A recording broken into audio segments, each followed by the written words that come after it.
Welcome to UPSC वाला। सभी friends का बहुत बहुत स्वागत है। बुनियाद बैच में आज हमारा क्लास नंबर 7 है और इसमें हम पॉलिटी क्लास 7 में आ चुके हैं। 6 हमारा जो है वह कंप्लीट हो चुका है, social and political life part 1।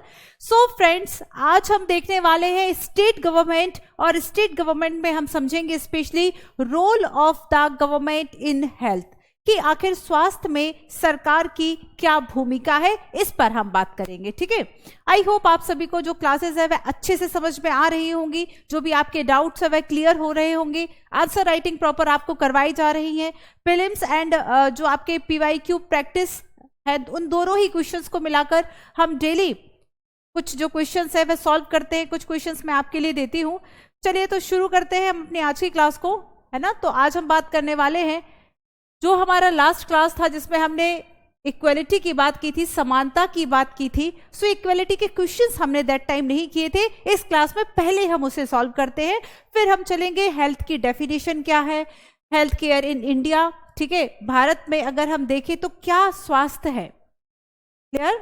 आगे देखेंगे हम कि public and private health services की जब हम बात करेंगे, ये क्या है, क्या परसेंटेज है इसमें हेल्थ केयर का। Health care is fundamental right. देखो, हाल ही में मुद्दा भी चल रहा है, हाल ही में आप देखेंगे कि करंट बर्निंग इशू है कि क्या हेल्थ को हम फंडामेंटल राइट प्रॉपर हम एक आर्टिकल में इसको मेंशन करें या फिर ना करें, ये भी एक मुद्दा है, करंट अफेयर में आपको जरूर देखना है। ठीक है, चलिए तो आगे चलते हैं। ये आपकी पूरी सारी एनसीईआरटी है फ्रेंड्स, 6 से लेकर 12 तक की एनसीईआरटी जो आपको पढ़नी है। Social and political life part 1, 2 and 3, ये आपका 6, 7, 8 का है। आगे आपका democratic politics part 1 and 2, 9 and 10 का है। 11 में आपको 2 बुक्स है, एक तो है पॉलिटिकल थ्योरी एंड नेक्स्ट है आपका भारत का संविधान, सिद्धांत और व्यवहार। ठीक है, चलो नेक्स्ट देखते हैं। तो सामाजिक और एवं राजनीतिक जीवन भाग 2, और यहाँ पर इक्वलिटी इन इंडियन डेमोक्रेसी, ये हम पढ़ चुके हैं कल की क्लास में। ठीक है, तो हमने समझा था कि इक्वलिटी क्या है, आखिर समानता जो है वह किन किन आधारों पर होती है, सोशल, पॉलिटिकल, इकोनॉमिकल, बहुत सारे हमने डायमेंशंस जो है वो इकोनॉमी के समझे, इक्वलिटी के समझे। और साथ ही साथ मेंस का जो क्वेश्चन है वह भी मैंने आप सभी को लिखने के लिए दिया था। आई होप कि काफी सारे स्टूडेंट ने उसका आंसर लिख लिया होगा। सो आज हम बात करेंगे स्टेट गवर्नमेंट की। दोनों चैप्टर्स को हम एक साथ कवर इसलिए नहीं कर सकते फ्रेंड्स, क्योंकि हमने यहाँ पर केवल रोल की चर्चा नहीं करनी है, इसके अलावा भी जो हेल्थ सेक्टर है, जो करंट इश्यूज है, जो रिपोर्ट्स है हेल्थ को लेकर, ठीक है, तो उसे भी हमें चूंकि पढ़ना है। केवल हम एनसीईआरटी को कवर नहीं कर रहे हैं, एनसीईआरटी की भी सारी इंफॉर्मेशन होंगी, लेकिन इसके अलावा और भी जो इंफॉर्मेशन है जो आपको जानने जरूरी है यूपीएससी की तैयारी के लिए, वो भी हम पढ़ेंगे। ठीक है, how the state government works, इसे हम नेक्स्ट क्लास में देखेंगे, क्योंकि इसके साथ भी काफी सारे क्वेश्चन होंगे, एमसीक्यूज होंगे। ठीक है, और बहुत सारे जो नंबर ऑफ क्वेश्चंस हैं वे स्टेट गवर्नमेंट से चूंकि पूछे गए हैं, तो उन सभी को हम सॉल्व करेंगे। काफी सारे एस्पेक्ट, काफी सारे टॉपिक्स चूंकि हमें कवर करने हैं। ठीक है, नेक्स्ट हमारा होगा जेंडर, जिसमें हम women change the world, growing up boys and girls, ठीक है, मीडिया एंड एडवर्टाइजमेंट, इन सबको देखेंगे। चलिए तो फिलहाल शुरू करते हैं क्वेश्चंस। आई होप आप सभी जो है वह पिछला जो मैं पढ़ा चुकी हूँ उसको रिवाइज करके आए होंगे। तो यहां पर फर्स्ट जो हमारा क्वेश्चन है, which of the following is are key element of a democratic government. एक डेमोक्रेटिक गवर्नमेंट के की एलिमेंट क्या होते हैं? पीपल पार्टिसिपेशन, लोगों की भागीदारी, रेजोल्यूशन ऑफ कन्फ्लिक्ट, विवादों का समाधान, इक्वलिटी, समानता एंड जस्टिस, न्याय। तो आपको इसमें बताना है कि करेक्ट कोड जो है वह क्या होगा। तो इसके पहले भी हमने जो है इस पर चर्चा काफी विस्तार से की थी कि अगर हम एक लोकतांत्रिक देश की बात करें तो बिना पार्टिसिपेशन के काम नहीं चलेगा, क्योंकि डेमोक्रेसी जो है वह जनता का, जनता के द्वारा जनता पर शासन होगा, है ना, to the people, for the people, by the people. तो यहाँ पर बच्चों, यहाँ पर फ्रेंड्स आपको याद रखना है कि अगर पार्टिसिपेशन नहीं होगा, अगर हम वोटिंग नहीं करेंगे, अगर इलेक्शन प्रोसेस जो है वह कंटिन्यू नहीं रहेगी, तो हमारी जो डेमोक्रेटिक कंट्री है वह सस्टेन नहीं करेगी। अब देखो, विवादों का समाधान, लास्ट हमने समझा था कि मान लीजिए एक सोसाइटी में डिफरेंट कम्युनिटीज के लोग हैं, आपस में लड़ जाएं और वो जो अपना समाधान है वायलेंस में ढूंढ लें, फिर क्या होगा? फिर तो आखिरकार आपको उसका निपटारा करना ही होगा। तो पहले से ही आपको क्या करना है कि जो भी विवाद है उसका समाधान करना गवर्नमेंट का काम है, ठीक है। और वही हम समानता और न्याय की बात करते हैं। इक्वलिटी एंड जस्टिस दोनों क्या है, इनसेपरेबल है, इसको अलग नहीं किया जा सकता। एक स्टूडेंट ने कमेंट किया कि मैम आपने तो कहा था कि इक्वलिटी को एंड जस्टिस को अलग नहीं किया जा सकता, आपने तो इसे अलग से बढ़ा दिया। अरे भाई, अगर हम ये कह दें, मान लो किसी कथन को हम कह दें कि पूरी पॉलिटी को अलग नहीं किया जा सकता, पूरी एनसीईआरटी जो है वह जुड़ी हुई है, पूरी लक्ष्मीकांत जुड़ी हुई है, तब आप क्या कहेंगे, एक ही क्लास में पढ़ा दो। बहुत सारी ऐसी चीजें हो सकती हैं जो इंटरकनेक्टेड हैं, लेकिन हम उसका सेपरेट भी जो अध्ययन है वह करते हैं, अलग से भी हम उसको पढ़ते हैं, ठीक है। वो एक केवल कथन था, एक कोट है कि समानता और इक्वलिटी जो है वह अलग अलग नहीं किया जा सकता, क्योंकि अगर आपने केवल इक्वलिटी की और जस्टिस नहीं है तो फिर वो गलत हो जाएगा, है ना। तो ये क्या है कि जस्टिस के लिए एक प्री कंडीशन होती है इक्वलिटी। क्लियर? सो बेसिकली इसका आंसर क्या होगा, डेफिनेटली, वेरी गुड, सोच लिया होगा काफी सारे स्टूडेंट ने, है ना। चलिए, सो नंबर ऑफ आपका सेकंड क्वेश्चन हम देखते हैं। Which of the following is are the form of inequality? असमानता। असमानता की अगर हम बात करेंगे तो ये भारत में किस संदर्भ में अभी भी है, ये आपको यहाँ पर कोट दिए हुए हैं, 3 सेंटेंस है। फर्स्ट है जातिगत असमानता, कास्ट इनइक्वालिटी, पे रिलेटेड असमानता, ठीक है, आय आधारित, the difference in the value of the vote, vote के मूल्य का अंतर। तो देखो, आई थिंक मुझे लगता है कि जो फर्स्ट है ये किसी को बताने की जरूरत नहीं है, कास्ट, ठीक है, मुझे नहीं लगता कि किसी को बताने की जरूरत है। और वर्तमान में अगर हम कास्ट सिस्टम की बात करें तो सबसे ज्यादा बाधक, सबसे ज्यादा प्रॉब्लम आपको ये दिखाई कहाँ देगी, वैसे नहीं है, आपकी फ्रेंडशिप में कास्ट सिस्टम जो है वह आड़े नहीं आता। लेकिन अगर आप लव मैरिज का सोचेंगे देन आपको देखेंगे आप कि उसमें जो आपकी कास्ट इनइक्वालिटीज है, जब तक आपको पता है कास्ट तब तक ठीक है, लेकिन अगर घर वालों को पता चल जाए कि ये सेम कास्ट नहीं है, तब सेम कम्युनिटी नहीं है, तब तो कास्ट इनइक्वालिटी की अब अगर हम बात करेंगे, कहते हैं कभी भी 100 साल जो है वह लग जाएंगे, है ना।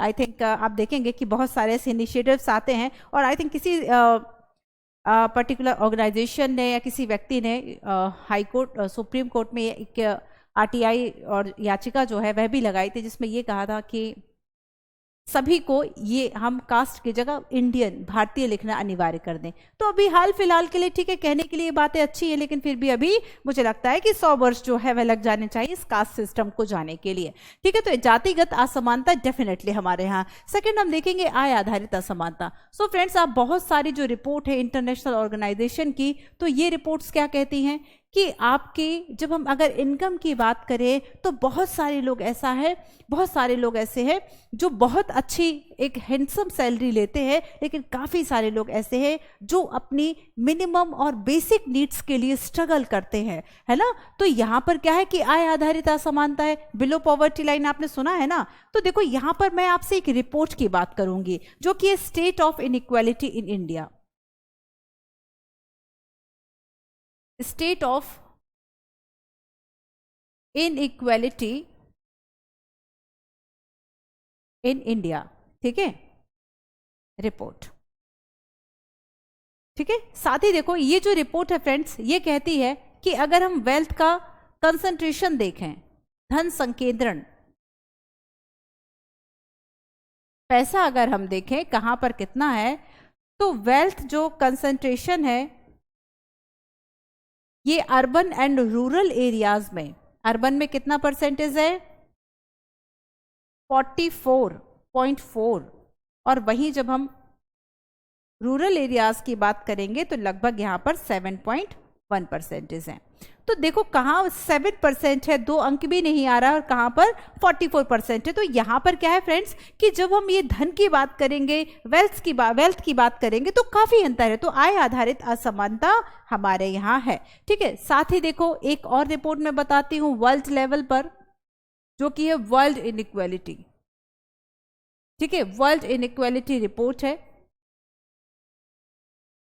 इसको आप पढ़ लीजिएगा, सारी चीजें हम यहाँ पर नहीं बता सकते, ठीक है। ये 2022 में आई थी। इसमें ये कहा गया था कि ना केवल भारत के स्तर पर बल्कि वर्ल्ड लेवल पर भी जो इनइक्वालिटी है वह काफी ज्यादा है, ठीक है। और साथ ही देखो, एक और बात हम समझते हैं कि कास्ट हो गया, पे हो गया, ठीक है, 1 और 2 इसका आंसर है। साथ ही देखो कि जब हम आय आधारित असमानता के बाद हम इसकी कुछ जो इनइक्वालिटीज है हम देखते हैं कि ये जो है वह कैसी है, मल्टी डायमेंशन है। ठीक है, मल्टी डायमेंशंस है और इनके जो रीजन है, कई तरह की इनइक्वालिटी है। केवल एक असमानता थोड़ी है, केवल कास्ट की है, केवल रिलीजन की है, केवल इनकम की है। तो कई इसके कारण है, जैसे कि पॉवर्टी, गरीबी, ठीक है, gender, religion and caste, religion and caste. इसके अलावा टाइप्स भी आप देख सकते हैं कि भाई इनकम है, एजुकेशन है ना, income, education, labour, health, household conditions. So काफी सारी इनइक्वालिटीज हैं। चलिए नेक्स्ट क्वेश्चन चलते हैं। Which provision of the Indian constitution is are related to equality in the country. ठीक है, कि अगर हम ये देखें कि भारतीय संविधान में समानता के जो प्रावधान है वे कहाँ कहाँ किए गए हैं। प्रस्तावना, प्रियम्बल, फंडामेंटल राइट, आपके मौलिक अधिकार, DPSP, directive principle of a state policy, ठीक है, directive principle of a state policy, राज्य की नीति के निदेशक तत्व। तो आखिर कहाँ पर जो इक्वालिटी की प्रोविजन जो है वह किए गए? क्या प्रियम्बल में किए गए?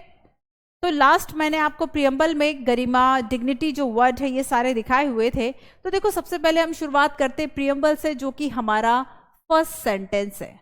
प्रियम्बल आप देखेंगे कि एनसीईआरटी में सभी बुक में फर्स्ट जो आपका पेज दिखेगा, इवन इंडेक्स के भी पहले वहां पर प्रियम्बल लिखा हुआ है। प्रस्तावना, तो प्रस्तावना में क्या है? इक्वेलिटी, किस किस की?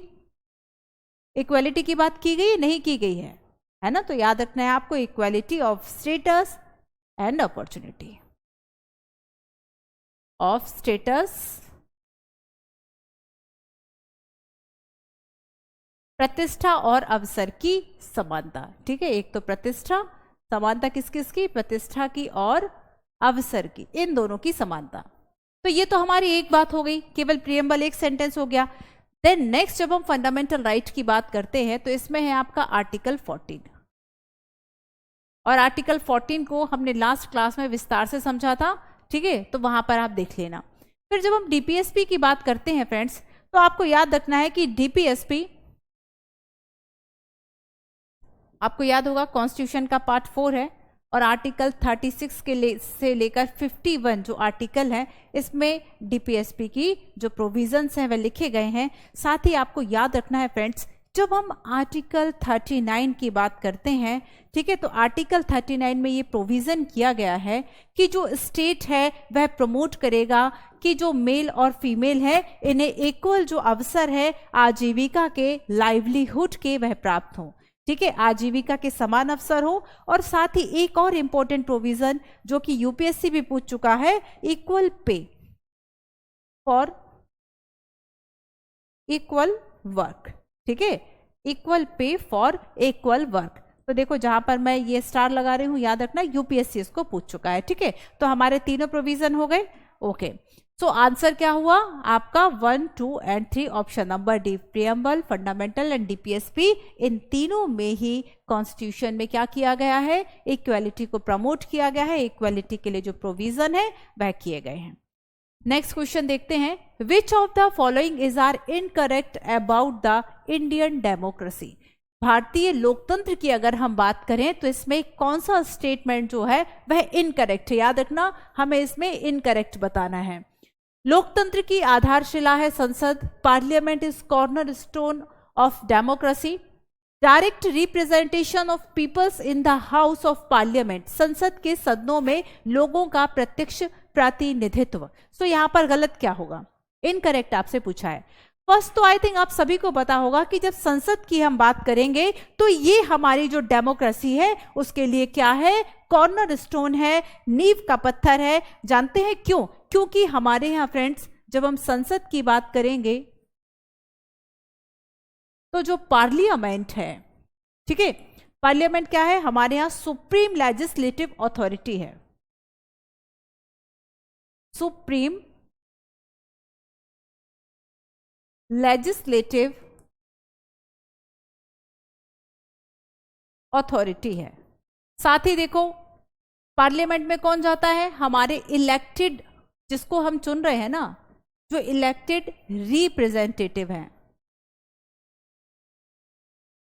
हम आप प्रत्यक्ष रूप से चुन रहे हैं, लेकिन एक तरह से हमारे क्या है, डेमोक्रेसी के जब हम टाइप की बात करते हैं तो हम इनडायरेक्ट डेमोक्रेसी को अपना रहे हैं। तो यहां पर क्या लिखा, डायरेक्ट रिप्रेजेंटेशन से लोग खुद चले जाते हैं, नहीं भाई हम भेज रहे हैं, है ना। सो इनकरेक्ट क्या हो गया, टू ओनली इनकरेक्ट है, ठीक है। तो इलेक्टेड रिप्रेजेंटेटिव्स हैं फ्रेंड्स जो पार्लियामेंट में, वो यहां पर बैठकर लॉ बनाने का काम कर रहे हैं। और अगर हम आर्टिकल की बात करें, एक और काफी अच्छा क्वेश्चन यूपीएससी के द्वारा पूछा गया था कि ऐसा कौन सा सेंटेंस है, मान लीजिए 4 सेंटेंस दिए हैं और ऊपर आपसे क्वेश्चन के रूप में ये पूछ लिया कि ऐसा कौन सा इसमें सेंटेंस है जो इस बात को प्रूव करता है कि संसद जो है, कि जो संविधान है वह सर्वोच्च है संसद से, ठीक है। संविधान सर्वोच्च है, क्यों? क्योंकि हम अगर देखें, देखो क्या लिखा है कि आर्टिकल 79 से लेके 122 तक पार्लियामेंट के फॉर्मेशन, इसका वर्क, इसके फंक्शंस, इसके जो ऑफिसर्स, इसके जो लोग चुने जाएंगे, है ना, जो साथ ही इसका क्या कंपोजिशंस है, प्रोसीजर क्या है, इन सब की बात की गई है। तो यहां पर ये जो पार्ट 5 है, पार्ट 5 में आएगा आपका ये आर्टिकल, ठीक है। तो यहां पर फ्रेंड्स जो पार्ट 5 है इसमें सारी ये चर्चा की गई है। तो बेसिकली अगर कॉन्स्टिट्यूशन में या किसी भी जगह पर अगर ये लिखा है कि इसी के अकॉर्डिंग जो संसद है उसका फॉर्मेशन होगा, उसके प्रोसीजर्स किए जाएंगे, तो यहां पर सुप्रीम क्या हुआ, पार्लियामेंट और कॉन्स्टिट्यूशन, डेफिनेटली कॉन्स्टिट्यूशन, ठीक है। अब एक बात और याद रखो कि जब हम बात करते हैं ब्रिटिश पार्लियामेंट की, तो संसदात्मक जो शासन व्यवस्था है, जो पार्लियामेंट्री सिस्टम है, वो हमने ब्रिटेन से लिया, है ना, ब्रिटेन से लिया। और आपको याद रखना है कि ब्रिटेन में जो है वह सर्वोच्चता या संप्रभुता किसकी है, क्या संविधान की है? नहीं, संविधान तो वहां पर अलिखित है, लिखित नहीं है, रिटन नहीं है, अनरिटन है ना। लेकिन आपको याद रखना है कि वहां पर जो संप्रभुता, जो सर्वोच्चता है, वह किसकी है, ब्रिटिश पार्लियामेंट की। विश्व में सबसे ज्यादा ताकतवर अगर किसी के पास पार्लियामेंट है, ताकतवर किस सेंस में, ताकतवर कि वहां पर जो जुडिशरी है वह न्यायिक समीक्षा नहीं करती, ठीक है, जुडिशियल रिव्यू नहीं हो सकता, तो डेफिनेटली कि जो भी नियम बना दिए वही सर्वोच्च हो गए, है ना। तो ये बात वहां पर है। लेकिन इंडिया में क्या है कि इंडिया में अगर हमने पार्लियामेंट्री सिस्टम को अपनाया, तो क्या हमने ब्रिटिश की तरह संसद की सर्वोच्चता को अपना लिया कि जो कुछ भी चाहे पार्लियामेंट करे, जैसे भी चाहे लॉ बनाए, चाहे वह सही हो, चाहे वह गलत हो, चाहे वह फंडामेंटल को हटा दे? नहीं, ऐसा नहीं है ना। क्यों? क्योंकि हमारे यहाँ कॉन्स्टिट्यूशन की सुपरमेसी, हमारे यहाँ संविधान की सर्वोच्चता है, ठीक है। क्लियर हो गया? चलो नेक्स्ट चलते हैं। नेक्स्ट क्वेश्चन है आर्टिकल 15 को लेकर। आर्टिकल 15 मैंने आपको याद करने के लिए दिया था, इवन 14 से लेकर 18 तक मैंने आपको याद करने के लिए दिया था। आई होप आप सभी ने किया होगा, है ना। तो article 15 of Constitution prohibit discrimination on the basis of various ground, considering this choose of correct statement from the following sentence। तो ये देखो यहाँ पर 2 सेंटेंस दिए हैं। फर्स्ट आपसे कहता है कि आर्टिकल 15 जो है वह प्रोहिबिट्स करता है डिस्क्रिमिनेशन को, किसके आधार पर, religion, race, caste, sex, place of birth, only, not any other ground, केवल इन 5 आधारों पर, ना कि किसी अन्य आधारों पर।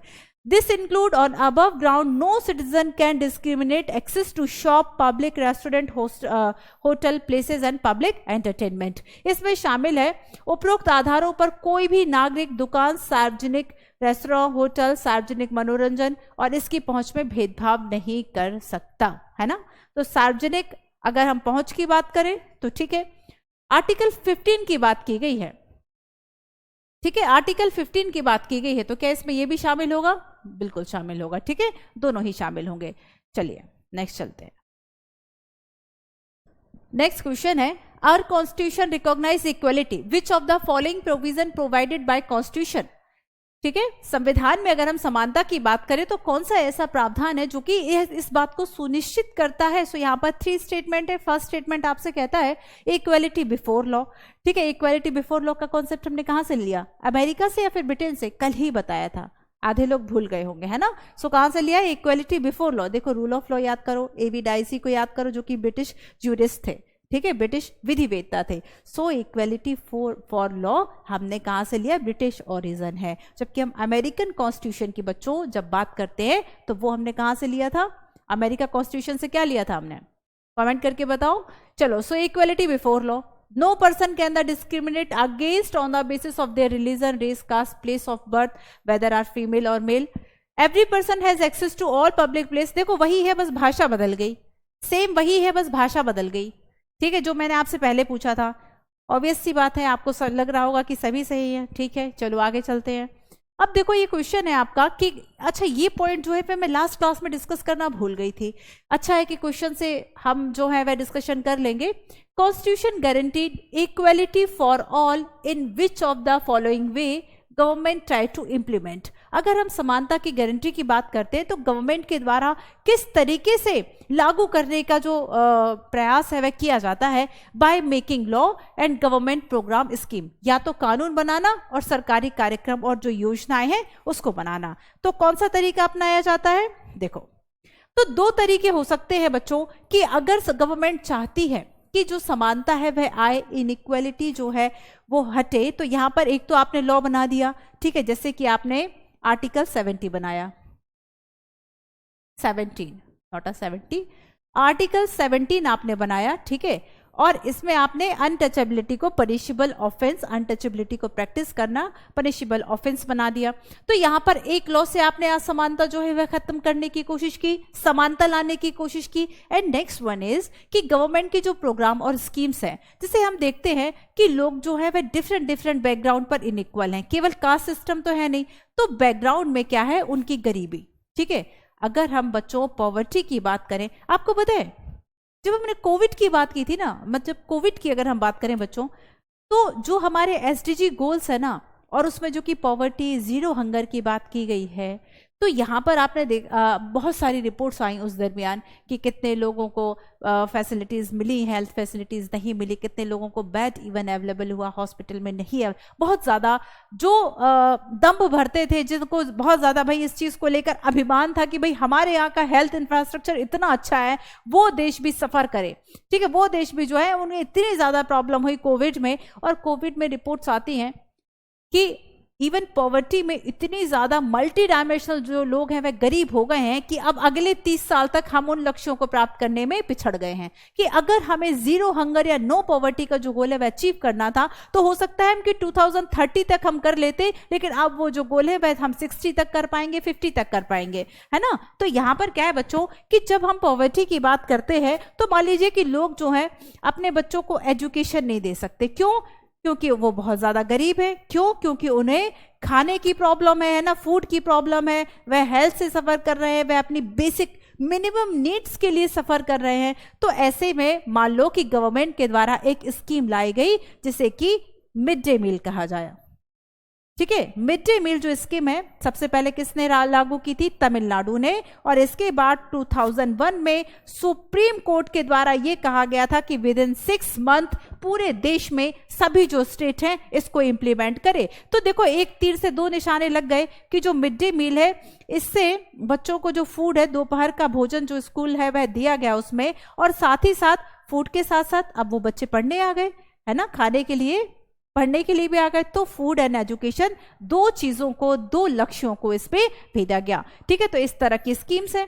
इस तरह के लॉज है, तो आंसर क्या होगा, ऑप्शन नंबर सी, दोनों ही जो है वह इसमें सही होगा। क्लियर। चलो अब एक और लास्ट क्वेश्चन है, इसके बाद चलेंगे हम अपने नेक्स्ट चैप्टर पर। क्वेश्चन है, इन 1960 movement start against the unequal way in which African American were treated and which came to known as the civil right movement।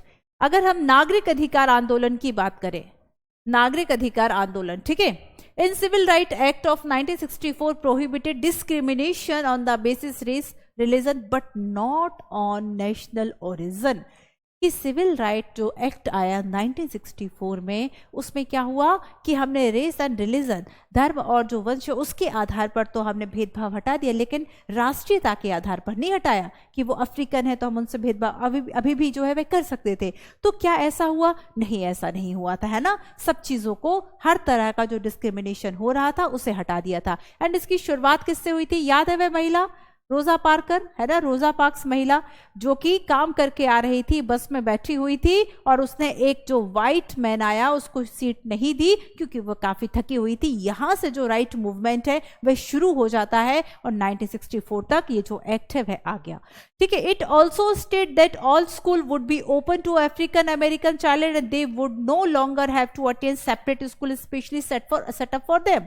तो इसके बाद क्या हुआ कि यहां पर ये जो है डिसाइड हुआ कि जो अलग अलग स्कूल पहले व्हाइट एंड नॉन व्हाइट के लिए बने हुए थे, अफ्रीकन अमेरिकन के लिए अलग अलग बच्चों के लिए, अलग अलग कम्युनिटी के लिए, उनके बच्चों के लिए अलग अलग स्कूल थे। अब ऐसी जरूरत नहीं रही कि वे उन सेपरेट स्कूल में जाए, अब वो साथ में भी पढ़ सकते थे। ठीक है। तो यहाँ पर अलग स्कूलों में भाग लेने की जो आवश्यकता है वह नहीं होगी, ये सही है। लेकिन जो फर्स्ट है वह रॉन्ग है। रॉन्ग क्यों है? क्योंकि राष्ट्रीय मूल के आधार पर प्रतिबंधित नहीं किया, ये लिखा है और ये गलत है। इनकरेक्ट पूछा है बच्चों, करेक्ट मत लगा देना, इनकरेक्ट पूछा है। देखो कभी भी जब आप क्वेश्चन सॉल्व कर रहे हैं तो 4-5 क्वेश्चन तो आप अपने खुद ही गलत कराते हैं। क्यों? क्योंकि आप इस चीज को नहीं पढ़ते हैं।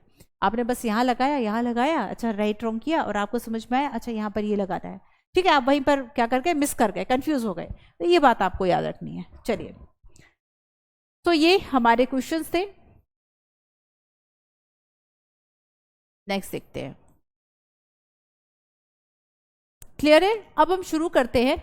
स्टेट गवर्नमेंट, राज्य सरकार, role of the government in health, कि आखिर गवर्नमेंट की जो भूमिका है वह इसको लेकर क्या होती है। ठीक है। चलो